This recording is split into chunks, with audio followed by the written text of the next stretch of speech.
Halo guys, di sini siapa nih yang masih bingung soal persiapan SNBP dan SNBT 2025? Atau kalian masih bingung apa sih itu SNBP dan apa itu SNBT? Di sini aku Hada Morda bakal ngejelasin ke kalian tentang SNBP dan SNBT. Jadi yang pertama kita bahas SNBP dulu.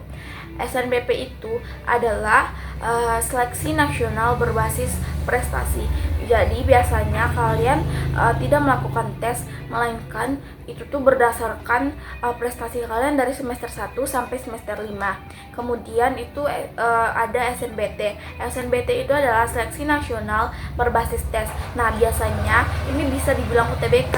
Nah, itu tuh menggunakan komputer dan kalian tes di salah satu tempat yang kalian pilih. Terus, komponen ujian dalam SNBT ini mencakupi yang pertama TPS. Nah, TPS ini biasanya berisi tentang PU atau penalaran umum, yang kedua PPU atau pengetahuan dan pemahaman umum, yang ketiga itu kemampuan kuantitatif. Nah, yang kedua itu ada tes literasi. Nah, tes literasi ini biasanya mencakup tes berbahasa Inggris, tes berbahasa Indonesia, dan penalaran matematika. Nah, selanjutnya di sini aku bakal ngejelasin ke kalian tips and trik dalam persiapan SNBP dan SNBT.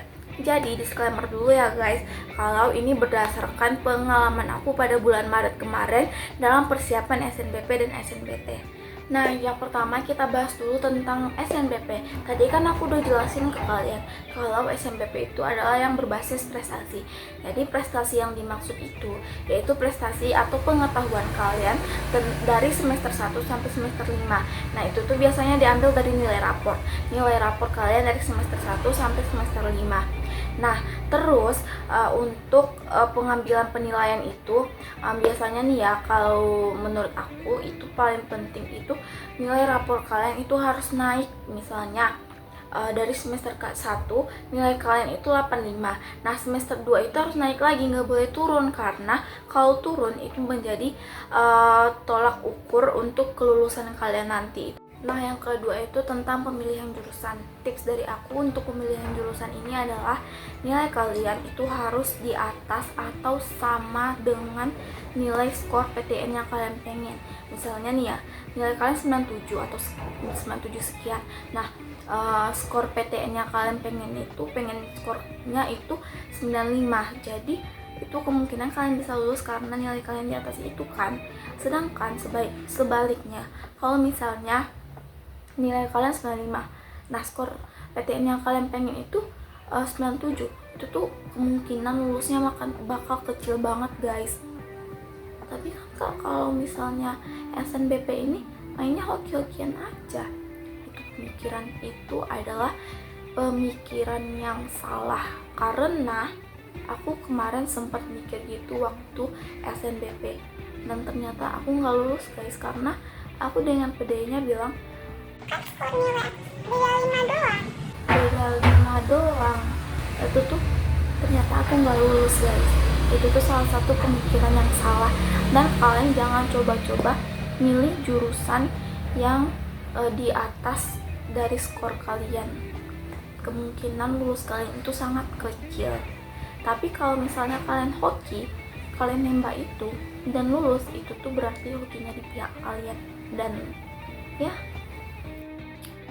nah, selanjutnya yaitu kita ngebahas tentang tips and trick untuk UTBK. Nah, jadi untuk SNBP dan UTBK ini ada yang namanya pembobotan nilai. Pembobotan nilai itu maksudnya apa sih, Kak? Nah, jadi di setiap jurusan itu ada pembobotan nilai. Misalnya ini di jurusan psikologi ini, seperti yang kalian lihat itu pembobotan nilainya itu ada di PU, PBM, dan PU gitu. Nah, jadi itu salah satu pembobotan nilai yang kemungkinan itu menjadi penilaian kalian lulus gitu. Misalnya nih ya, pas UTBK, nah skornya ini lebih tinggi di PU, PPU, dan PBM. Itu tuh kemungkinan kalian bakal lulus guys.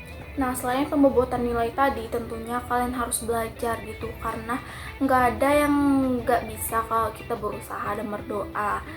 Jadi kalian harus belajar untuk mencapai PTN yang kalian pengen guys. Good luck dan semoga kalian lulus.